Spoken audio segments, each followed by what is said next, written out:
السلام عليكم احبتي، مرحبا بكم معايا في فيديو جديد ووصفه جديده. الوصفه ديالنا ديال اليوم هي حلوه 10 دقائق، حلوه اقتصاديه سهله وكتذوب في الفم، من اروع الحلويات اللي ممكن توجدوهم للعيد. بقاو معايا للاخير باش تشوفوا الطريقه والمقادير بالضبط. كيف ما كتشوفوا الحلوه كتجي هشيشه، كتجي رائعه وكتذوب في الفم.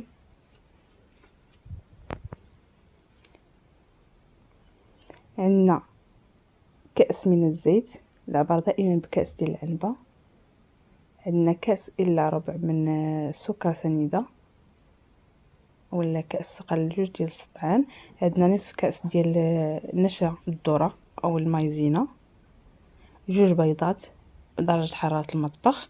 عندنا ساشي ديال سكر فانيلا وساشي ديال خميرة الحلويات، وعندنا الدقيق تقريبا 4 الكيسان إلا ربع، ما يعادل 370 غرام ديال الدقيق الممتاز دائما، دقيق ديال الحلويات. غنجيب واحد الاناء اولا واحد لوبول فاش غادي نخلطوا هاد الحلوه هادي. غندير واحد القبيصه ديال الملح، غنضيفوا جوج البيضات ديالنا،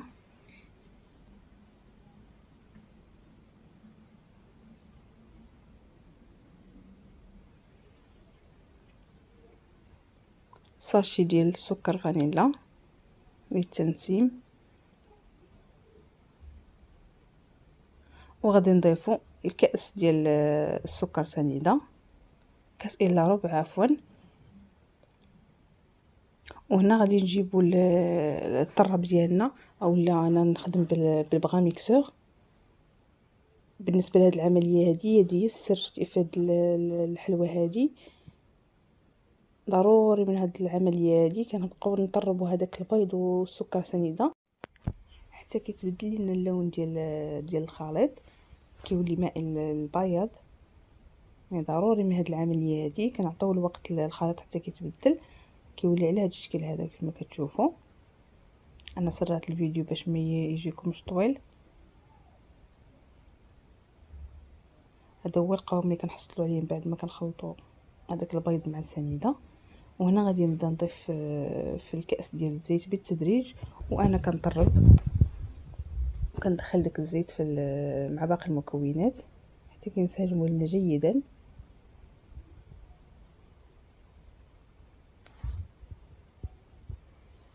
بهذه الطريقه هذه وحنا كنخدموا وحنا كنزيدوا في الزيت حتى كنكملوا هذاك الكأس كامل. كيف ما كتشوفوا داك الزيت راه دخل في باقي المكونات. هنا غنجيبوا واحد المعلقه اولا سباتول، وغنبدا نضيف في باقي المكونات ديالي.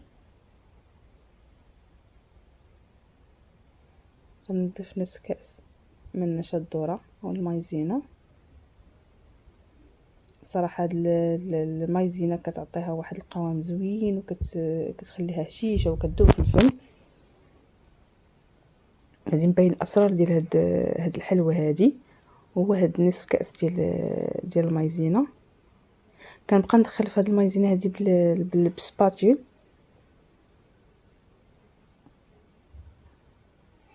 حتى كندخلوها مزيان، عاد كنبداو نضيفو في باقي المكونات.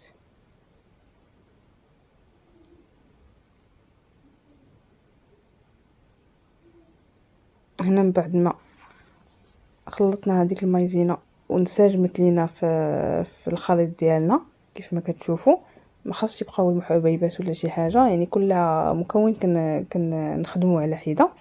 وهنا غادي نضيف نصف ساشي ديال خميره الحلويات، تقريبا واحد المعلقه صغيره.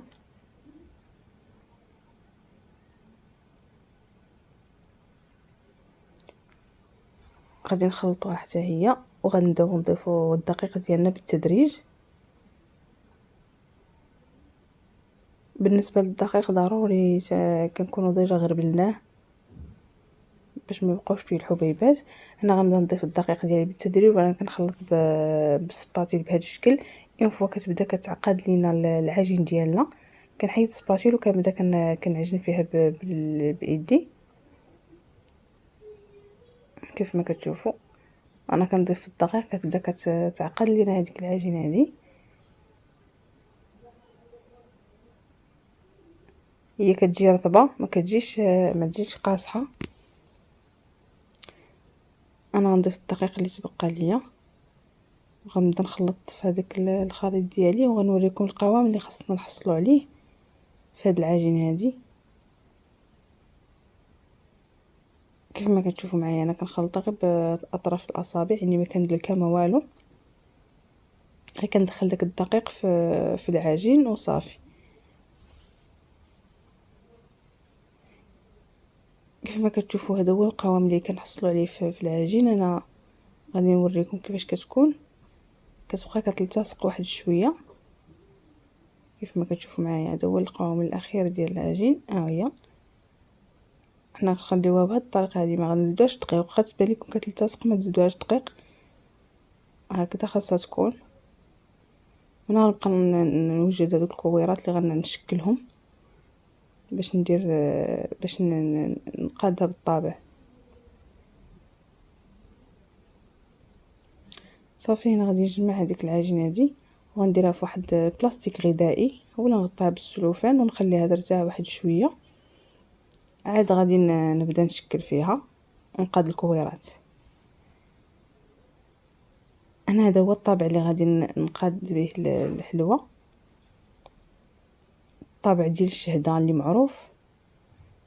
وغنجيب قليل من الدقيق غنبدا نقاد في هذوك الكويرات ونبسطهم واحد شويه، وندير الدقيق فوق سطح العمل، ونجيب الطابع ديالي اللي غادي ندوزو مزيان في الدقيق، عاد نطبع به باش ما يلتصقش لينا في هذوك الكويره ديال العجين بهذا الشكل هذا. كيف ما كتشوفوا هذا هو الشكل اللي كنحصلوا عليه، كيجي غزال صراحه. هذا الشكل كيجي زوين.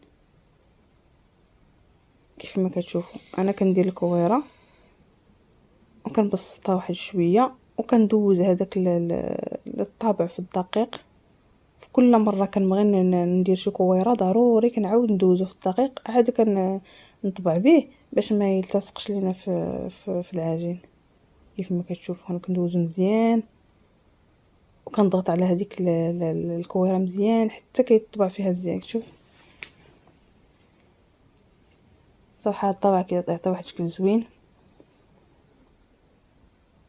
انا غنستمر في هذه العمليه حتى غنكمل العجين ديالي كامله، وانا كنقاد في هاد كنطبع في هاد الكويرات هادو، وانا كنحطهم في الصفيحه ديال الفرن اللي ديجا لبستها بالبابي كويسون او ورق الزبده.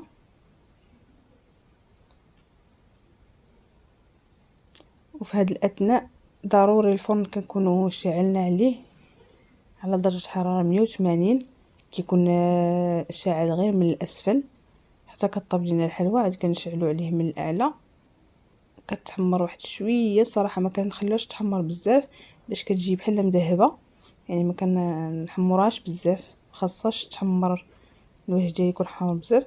هذا هو الشكل ديالها كيف ما كتشوفوا. من بعد ما طابت لي يعني ما كتكونش محمره لا من الاسفل لا من الاعلى، يعني كتبقى في هذا اللون ديالها بحال هكا. وهنا غنجيب واحد زلافه اللي غندير فيها الكونفيتير ديال الدهن، وغنجيب واحد الشيته وغنبدا نلصق جوج الحلويات مع بعضهم بالكونفيتير. وهنا عندي في هذيك الزلافه الصغيره عندي الجليكوز كندهن به الجوانب باش كندوز الجوانب بالكوك، لان انا استعملت الجليكوز باش داك الكوك ما يتغيرش اللون ديالو، يبقى في اللون الابيض ديالو. الا ما كانش متوفر الجليكوز ماشي ضروري، حتى الجوانب كندهنوهم بالمربى وكندوزوهم في الكوك. الصراحه ملي كندوزوهم في الكوك بهذه الطريقه كيجي المنظر ديالهم رائع من غير المذاق اللي كيجي غزال.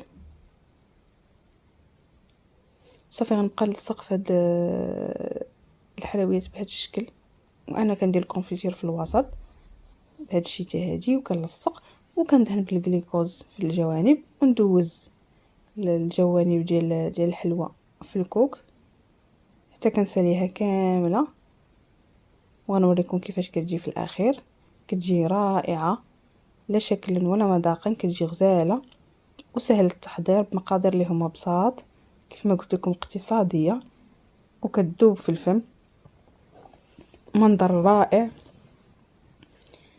وكانت هذه هي الوصفه ديالنا ديال اليوم. كنتمنى تنال الاعجاب ديالكم، كنتمنى تشاركوني الاراء ديالكم في التعاليق.